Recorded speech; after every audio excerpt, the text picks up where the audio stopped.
이스라엘 자손이 하나님을 떠나서 범죄하자 하나님은 그들을 미디안 사람들의 손에 넘기셔서 7년 동안 미디안 사람의 지배를 받게 하셨습니다.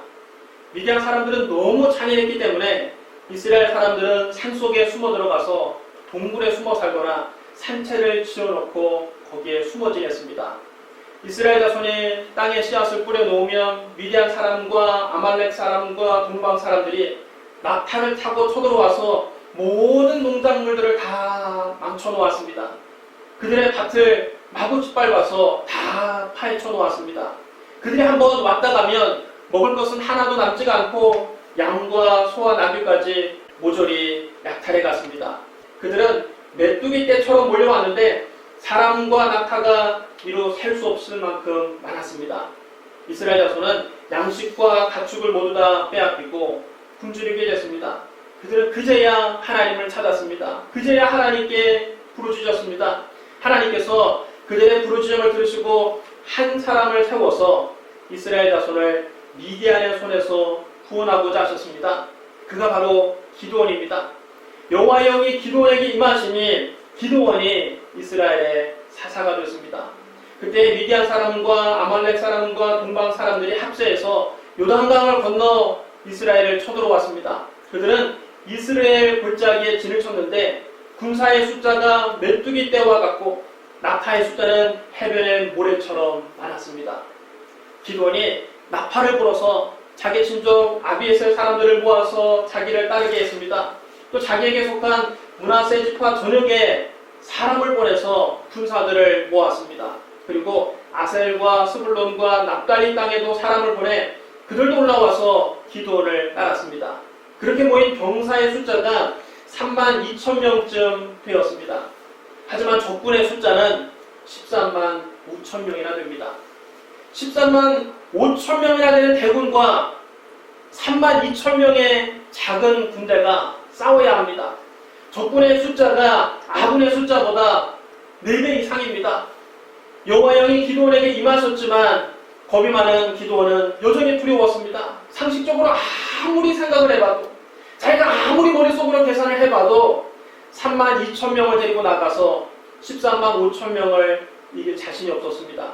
그래서 기드온이 하나님께 여쭈었습니다. 주께서 이미 말씀하신 같이 내 손으로 이스라엘을 구원하시려거든 보소서 내가 양털 한 뭉치를 타작마당에 두리니 만약 이슬이 양털에만 있고 주변 땅은 마르면 주께서 이미 말씀하신 같이 내 손으로 이스라엘을 구원하실 줄을 내가 알겠나이다. 그러자 정말로 그렇게 됐습니다. 기드온이 다음날 아침 일찍 일어나서 나가봤더니 양털 뭉치에는 이슬이 흠뻑 젖어 있어서 양털 뭉치를 쥐어 짰더니 이슬이 쏟아져서 그릇에 한가득 뛰었습니다. 하지만 주변 땅은 바싹 말라 있었습니다. 주변 땅에는 이슬이 하나도 내리지가 않고 오직 그 작은 양털 뭉치에만 이슬이 내린 것입니다.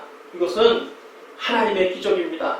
그러나 겁이 많은 기드온은 여전히 의심했습니다. 여전히 승리를 확신할 수 없었습니다. 그래서 기드온이 또 한 번 하나님께 여쭈었습니다. 주여 내게 노하지 마옵소서. 내가 이번만 말하리이다. 부어옵나니 내게 이번만 양털로 시험하게 하소서. 원하건대 양털만 마르고 그 주변 땅에는 다 이슬이 있게 하옵소서. 이번에는 기드온이 더 어려운 것을 요구했습니다. 주변 땅에는 다 이슬이 내리고 그 작은 양털에만 이슬이 내리지 않게 해달라는 것입니다. 그 밤에 하나님이 그대로 행하셨습니다.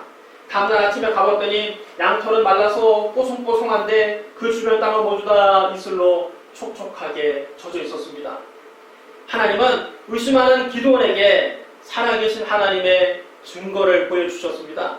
하나님께서 기드온과 함께 하신다는 확실한 증거를 그에게 보여주셨습니다.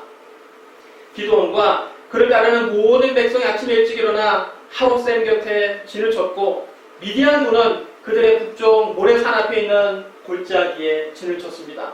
그때 하나님께서 기드온에게 희한한 말씀을 하십니다.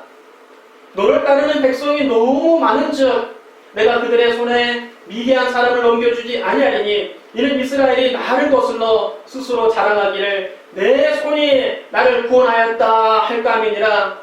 이제 너는 백성의 귀에 외쳐 이르기를 누구든지 두려워 떠는 자는 길라산을 떠나 돌아가라 하라. 하나님 말씀은 인간적인 관점에서는 참으로 이해하기가 어렵습니다. 인간적인 계산으로는 32,000명 가지고 13만 5천 명과 싸우는 것도 중과 부족 같은데 하나님은 그 32,000명이 너무 많다는 것입니다. 두려워서 떠는 자는 누구든지 집으로 다 돌려보내라는 것입니다. 그래서 22,000명이 집으로 돌아가고 10,000명만 남았습니다. 그런데 하나님께서 또 기도원에게 말씀하십니다. 백성이 아직도 많으니 그들을 인도하여 물가로 내려가라. 거기서 내가 너를 위하여 그들을 시험하리라. 내가 누구를 가리켜 너에게 이르기를 이 사람이 너와 함께 가리라 하면 그는 너와 함께 갈 것이요. 내가 누구를 가리켜 너에게 이르기를 이 사람은 너와 함께 가지 말 것이니라 하면 그는 가지 말 것이니라. 13만 5천 명과 싸우기에 10,000명도 너무 많다는 것입니다. 그래서 기도원이 하나님이 말씀하신 대로 군사들을 데리고 물가로 데리고 갔습니다. 목이 마른 백성들은 물가에서 모두 다 물을 마셨습니다. 그때 하나님이 기도원에게 말씀하셨습니다. 누구든지 개가 핥는 것 같이 혀로 물을 핥는 자들은 너는 따로 세우고 또 누구든지 무릎을 꿇고 마시는 자도 그와 같이 할 것입니다. 손으로 물을 움켜서 개가 혀로 핥는 것 같이 물을 핥아먹은 사람은 300명이었고 그 밖에 사람들은 다 무릎을 꿇고 그 강가에 머리를 쳐박고 정신없이 물을 마셨습니다. 하나님께서 기도원에게 말씀하셨습니다. 내가 이 물을 핥아먹은 300명으로 너희를 구원하며 미디안을 네 손에 넘겨주리니 남은 백성은 각각 자기의 처소로 돌아갈 것이니라. 하나님은 300명만 데리고 미디안의 13만 5천 명을 이기게 하시겠다는 겁니다. 그래서 기도원은 300명만 남기고 나머지 사람들을 모두 다 집으로 돌려보냈습니다. 남은 300명은 돌아가는 사람들에게서 식량과 나팔을 넘겨받았습니다. 하나님은 왜 300명만 남기고 나머지 사람들은 다 집으로 돌려보냈을까요? 그 이유를 하나님께서 명백하게 말씀하셨습니다. 여러분 따라해 주시랍니다. 이는 이스라엘이 나를 거슬러 스스로 자랑하기를 내 손이 나를 구원하였다 할까 함이니라. 하나님은 인간이 하나님의 은혜를 모르고 마치 자기 공로인 것처럼 자랑하는 것을 몹시 싫어하십니다. 32,000명이 나가서 13만 5천 명과 싸우면 약 4대1의 싸움이 됩니다. 그들이 전쟁에서 이긴다면 자기 힘으로 이긴 줄 알고 교만해질 것이 틀림없습니다. 4대1의 싸움을 우리가 이겼다. 32,000명이 가서 13만 5천 명을 이겼다. 스스로 자랑할 것이 뻔합니다. 하지만 300명이 나가서 14만 5천 명과 싸우려면 450대 1입니다. 이건 도저히 싸움이 안 되는 싸움입니다. 이길 수가 없는 싸움입니다. 하나님의 기적이 아니고서는 절대로 이길 수 없는 싸움입니다. 만약 300명이 13만 5천 명과 싸워서 이긴다면 그것은 전적으로 하나님의 은혜입니다. 만약 이 싸움에서 이긴다면 모든 영광은 다 하나님께 돌려야 됩니다. 인간이 자랑할 것이 없습니다. 인간이 잘해서 이길 수 있는 싸움이 아니기 때문입니다. 여러분, 우리가 구원받은 것도 마찬가지입니다. 구원은 우리의 행위와 노력으로 얻을 수 있는 것이 아닙니다. 율법을 다 지켜서 구원받을 수 있는 사람은 이 세상에 한 사람도 없습니다. 우리의 행위를 율법에 비춰보면 부끄러워서 감히 하나님 앞에 설 수 없습니다. 성경은 말씀합니다. 율법의 행위로 그의 앞에 의롭다 하심을 얻을 육체가 없나니 율법으로는 죄를 깨달음이니라. 하나님 앞에 완전한 의인은 한 사람도 없습니다. 내가 아무리 의롭게 살려고 발버둥을 쳐도 하나님이 원하시는 그 절대적인 기준에는 미치지 못하는 것입니다. 성경은 단호하게 말씀합니다. 모든 사람이 죄를 범하였음에 하나님의 영광이 이르지 못하더니. 누구도 예외 없습니다. 목사라고 해서 예외 아닙니다. 장로라고 해서 예외가 아닙니다. 집사라고 해서 예외가 아닙니다. 누구도 자기 행위로 하나님의 그 절대적인 기준을 만족시킬 수 없습니다. 우리가 죄사함을 받고 영생을 얻기 위해서는 하나님의 은혜가 있어야 됩니다. 하나님의 은혜가 아니면 우리는 절대로 하나님 앞에 설 수 없습니다. 우리는 죄로 말미암아 다 심판받고 영원히 죽을 수밖에 없는 존재인데 하나님이 그런 우리를 불쌍히 여기셔서 우리 대신 그 아들을 십자가에 못 박아 피 흘려 죽게 하심으로 우리를 값없이 구원받게 하신 겁니다. 우리는 다 양 같아서 그릇 행하여 각기 제게로 갔거늘 여호와께서는 우리 모두의 죄악을 그에게 담당시키셨도다. 하나님께서 우리 모두의 죄악을 예수님께 담당시키셨습니다. 예수님은 우리의 죄와 허물을 다 짊어지고 우리가 받아야 될 형벌을 십자가에서 대신 받으셨습니다. 예수님께서 십자가에서 피 흘려 죽으심으로 우리의 모든 죄값을 주님이 대신 치르신 겁니다. 나는 구원받을 자격이 전혀 없는데 어디를 쳐다봐도 의로운 구석이 없는데 하나님이 그런 나를 사랑하셔서 그 아들의 핏값으로 구원해 주신 겁니다. 이것이 여러분 하나님의 은혜입니다. 구원은 전적으로 하나님의 은혜입니다. 성경 말씀합니다. 모든 사람이 죄를 범하였음에 하나님의 영광이 이르지 못하더니 그리스도 예수 안에 있는 성령으로 말미암아 하나님의 은혜로 값없이 의롭다 하심 얻은 자 되었느니라. 그러므로 나의 죄를 씻기는 예수의 피밖에 없습니다. 다시 정케하기도 예수의 피밖에 없습니다. 나의 죄속하기는 예수의 피밖에 없습니다. 나는 공로 없으니 예수의 피밖에 없습니다. 에베소서 2장 8절로 9절에 이렇게 기록되어 있습니다. 너희는 그 은혜에 의하여 믿음으로 말미암아 구원을 받았으니 이것은 너희에게서 난 것이 아니요 하나님의 선물이라. 행위에서 난 것이 아니니 이는 누구든지 자랑하지 못하게 함이라. 여러분 따르시오랍니다. 너희는 그 은혜에 의하여 믿음으로 말미암아 구원을 받았으니 이것은 너희에게서 난 것이 아니요 하나님의 선물이라.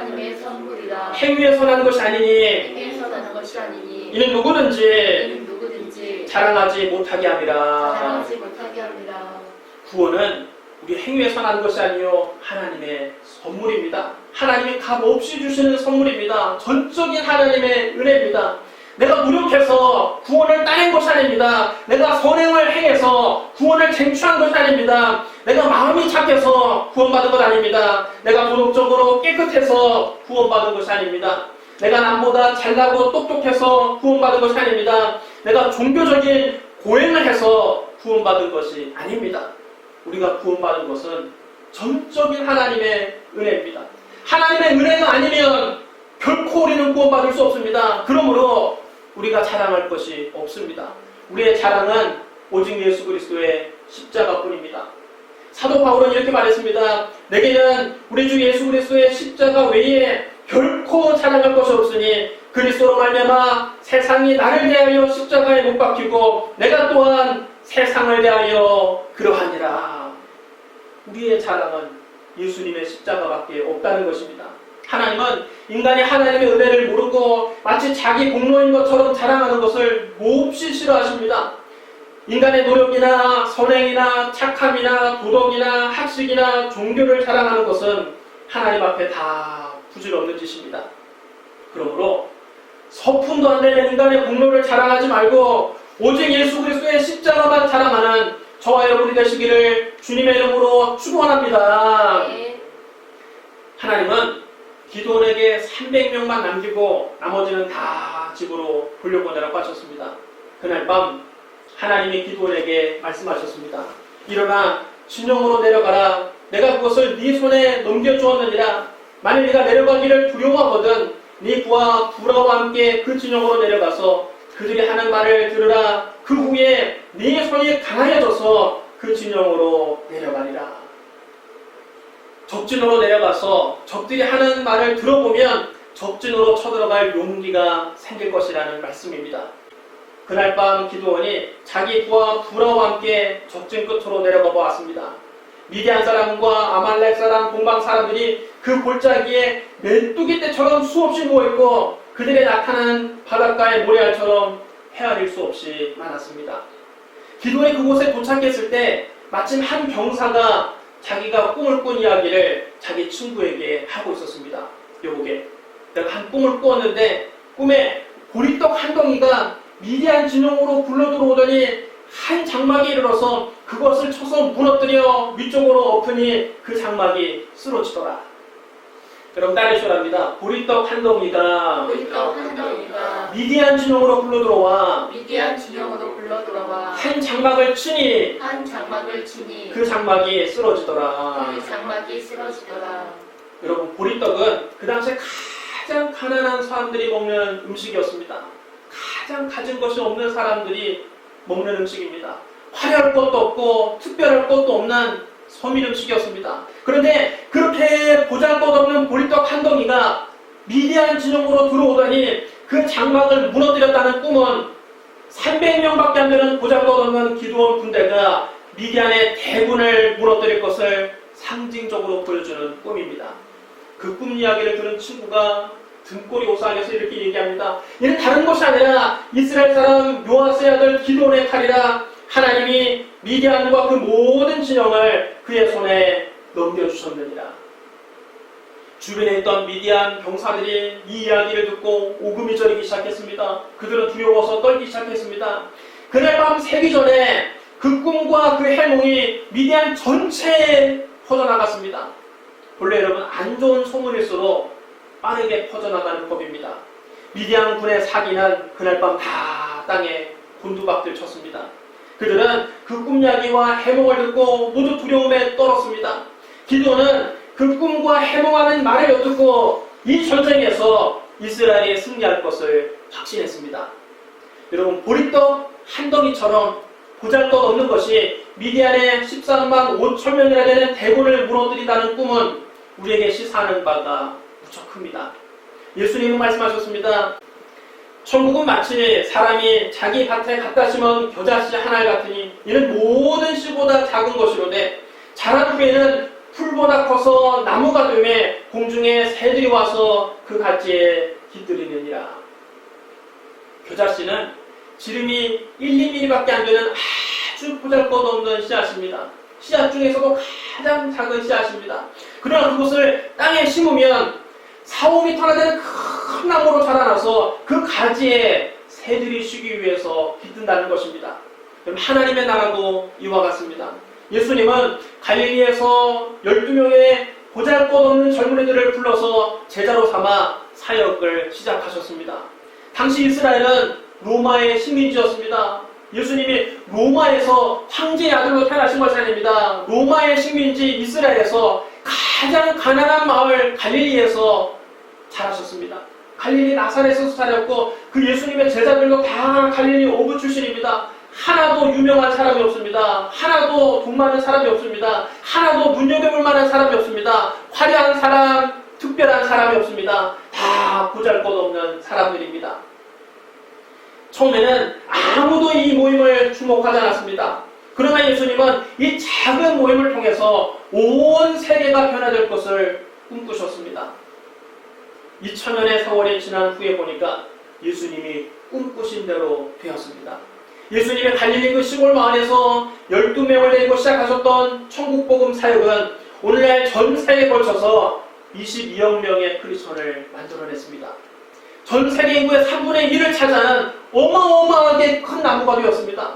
여러분 그뿐만이 아닙니다. 예수님의 천국복음은 세계의 역사와 문화를 바꾸어버렸습니다. 복음이 들어간 나라마다 그 나라의 문화가 기독교 문화로 바뀌었습니다. 여러분 유럽과 미국의 문화는 기독교와 교회를 빼놓고는 얘기할 수 없습니다. 여러분 유럽을 여행해 보신 분들은 알 것입니다. 유럽의 문화가 뭡니까? 교회 문화 빼고는 여러분 말할 것이 없습니다. 유럽의 음악이 무엇입니까? 교회 음악을 빼고는 얘기할 수 없습니다. 유럽의 건축물 여러분 내놓는 것이 무엇입니까? 교회 말고는 자랑할 것이 없습니다. 기독교의 큰 나무 그늘 아래 유럽과 미국이 있는 겁니다. 겨자씨같이 보잘것없기 시작한 예수의 공동체가 전 세계의 역사와 문화를 바꿀 정도로 어마어마하게 큰 나무가 된 것입니다. 교회는 본래 못 배운 사람들이 모이는 곳입니다. 약한 사람들이 모이는 곳입니다. 신분이 천한 사람들이 모이는 곳이었습니다. 교회에는 이렇게 보잘것없는 사람들이 모였지만 이곳에 하나님이 함께 하시니 세상이 교회를 이길 수 없는 겁니다. 사도 바울은 말했습니다. 형제들아 너희의 부르심을 보라. 육체를 따라 지혜로운 자가 많지 아니하며 능한 자가 많지 아니하며 문벌 좋은 자가 많지 아니하도다. 그러나 하나님께서 세상에 미련한 것들을 택하사 지혜 있는 자들을 부끄럽게 하려 하시고 세상에 약한 것들을 택하사 강한 것들을 부끄럽게 하려 하시며 하나님께서 세상에 천한 것들과 멸시받는 것들과 없는 것들을 택하사 있는 것들을 폐하려 하시나니 이는 아무 육체도 하나님 앞에서 자랑하지 못하게 하려 하심이라. 너희는 하나님으로부터 나서 그리스도 예수 안에 있고 예수는 하나님으로부터 나서 우리에게 지혜와 의로움과 거룩함과 구원함이 되셨으니 기록된 바 자랑하는 자는 주 안에서 자랑하라 함과 같게 하려 함이라. 여러분, 우리 교회도 마찬가지입니다. 세상적인 기준으로는 우리 교회가 내세울 만한 것이 없습니다. 변변한 건물 하나 제대로 없습니다. 사람이 많이 모이는 것도 아닙니다. 유명한 목사가 있는 것도 아닙니다. 세상 사람들이 볼 때, 세상적인 기준으로 볼 때 우리 교회가 보리떡처럼 보이고 겨자씨처럼 보일 것입니다. 아무도 주목하지 않는 모임입니다. 하지만 세상 사람들이 못 보고 있는 것이 한 가지가 있습니다. 그것은 바로 예수님이 우리와 함께 하신다는 사실입니다. 예수님은 말씀하셨습니다. 두세 사람이 내 이름으로 모이는 곳에는 나도 그들 중에 있느니라. 여러분 따라해주랍니다. 두세 사람이 내 이름으로 모인 곳에는 나도 그들 중에 있느니라. 이 자리에 비록 소수의 사람이 모였지만 우리가 예수님 이름으로 모였기 때문에 이 자리에 예수님이 함께 계신 줄 믿습니다. 그럼 여러분, 아가페 교회가 지금은 보리떡 한 덩이 같지만 마귀의 진영을 깨뜨리고 장차 한국과 세계를 변화시키는 교회가 될 것입니다.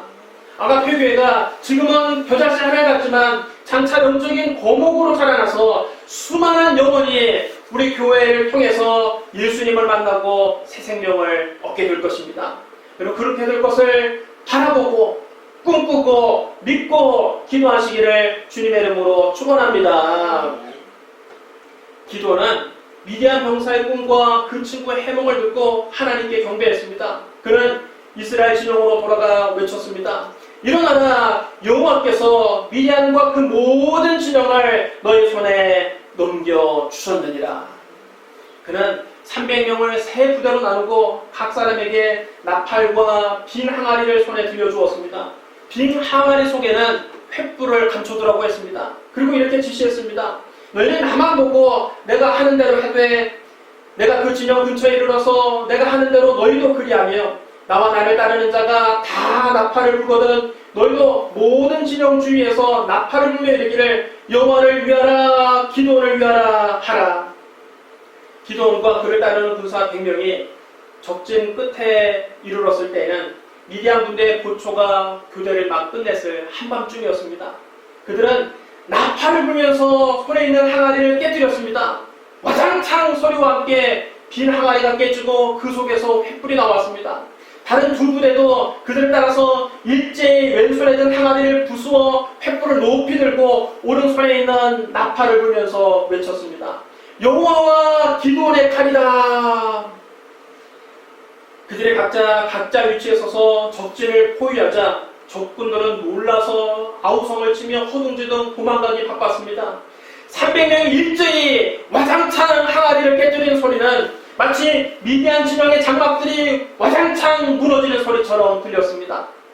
300명이 사방에서 횃불을 들고 포위하는 모습은 마치 도깨비불처럼 적군에게 극심한 공포심을 심어주었습니다. 300명이 일제히 나팔을 부는 소리는 마치 수백만 대군이 행군하는 소리처럼 들렸습니다. 적들은 이성을 잃고 심리적으로 무너졌습니다. 300명이 나팔을 불 때 하나님께서 일하기 시작하셨습니다. 여러분 따라해주랍니다. 300명이 나팔을 불 때에 300명이 나팔을 불 때 300명이 나팔을 불 때에 300명이 나팔을 불 때 300명이 나팔을 불 때 하나님께서 적들을 혼란에 빠뜨려서 자기들끼리 서로 칼로 치게 하셨습니다. 극심한 공포심에 이성을 잃은 적들은 눈을 감고 칼을 마구 휘둘렀습니다.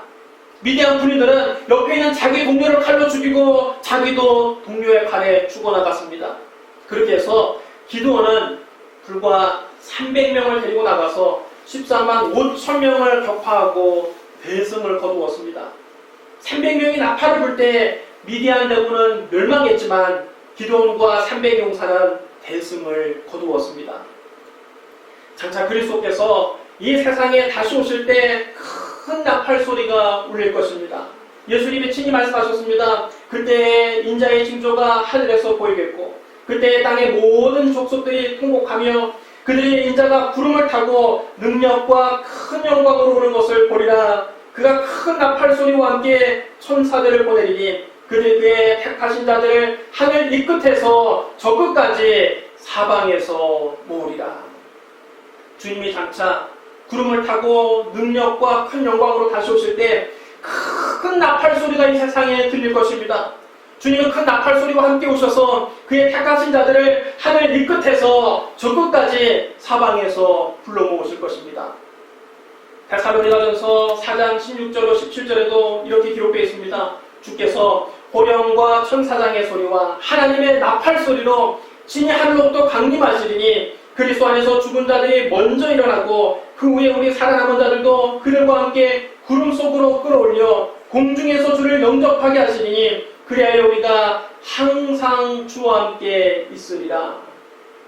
주께서 호령과 천사장의 소리와 하나님의 나팔 소리로 하늘로부터 다시 오실 때 그리스도 안에서 죽은 자들은 다 무덤 속에서 다시 살아나게 될 것입니다. 주님이 다시 오실 때까지 우리가 살아남아 있다면 우리도 호령이 변화되어 구름 속으로 끌어올려져 공중에서 주님을 만나게 될 것입니다. 그때부터 우리는 항상 주님과 함께 있을 것입니다. 고린도전서 15장 51절 54절에도 이렇게 말씀합니다. 보라 내가 너희에게 비밀을 말하노니 우리가 다 잠잘 것이 아니요 마지막 나팔에 순식간에 호련이 다 변화되리니 나팔 소리가 나매 죽은 자들이 썩지 않을 것으로 다시 살아나고 우리도 변화되리라. 이 썩을 것이 반드시 썩지 않을 것을 입겠고 이 죽을 것이 죽지 아니함을 입으리로다. 이 썩을 것이 썩지 아니함을 입고 이 죽을 것이 죽지 아니함을 입을 때에는 사망을 삼키고 이기리라고 기록된 말씀이 이루어지리라.